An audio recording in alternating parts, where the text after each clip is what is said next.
বাঙালির অন্যতম পার্বণ নবান্ন উৎসব। কৃষকের মাঠ থেকে ধান যখন গোলায় ওঠে, এই সময় কৃষক পরিবারগুলোতে থাকে উৎসবের আমেজ।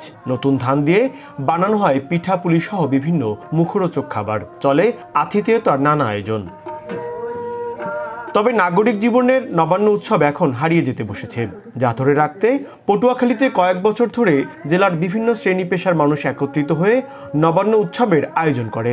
শনিবার শহরে শেখ রাসেল শিশু পার্কে দিনব্যাপী এই উৎসবের আয়োজন করা হয়। যুগের পর যুগ ধরে এই বাঙালির এই পুরনো উৎসব ঐতিহ্যগুলো আমাদের মাঝে যেন আবহমান থাকে। সব কিছু থেকে আমাদেরকে এক করবার জন্যে নবান্ন এবং এইরকম সাংস্কৃতিক আন্দোলন খুব জরুরি। মঙ্গল প্রদীপ প্রজ্বলনের মধ্য দিয়ে নবান্ন উৎসবের সূচনা করা হয়। অতিথিরা বলেন, বাঙালির ঐতিহ্য ও অসাম্প্রদায়িকতার বার্তাবাহী এই উৎসব। সকল ধর্ম বর্ণের মানুষ একত্রিত হওয়ার একটি জায়গা হলো আমাদের সংস্কৃতির কাছে ফিরে যাওয়া, এবং সেটি যত বেশি করে হবে ততই বেশি করে আমরা আমাদের বাঙালি জাতির ঐক্যবদ্ধতা প্রমাণ করতে পারবো। আয়োজকরা জানালেন, নতুন প্রজন্মকে নবান্ন উৎসব সহ বাঙালির আবহমান সংস্কৃতির সাথে পরিচয় করিয়ে দিতেই এ ধরনের আয়োজন। নতুন প্রজন্মকে নবান্ন সম্পর্কে জানানোর জন্য দক্ষিণের কবিয়ালের এই নবান্ন উৎসব, আশা করি আমরা পরবর্তীতেও এই ধারা আমরা অব্যাহত রাখব।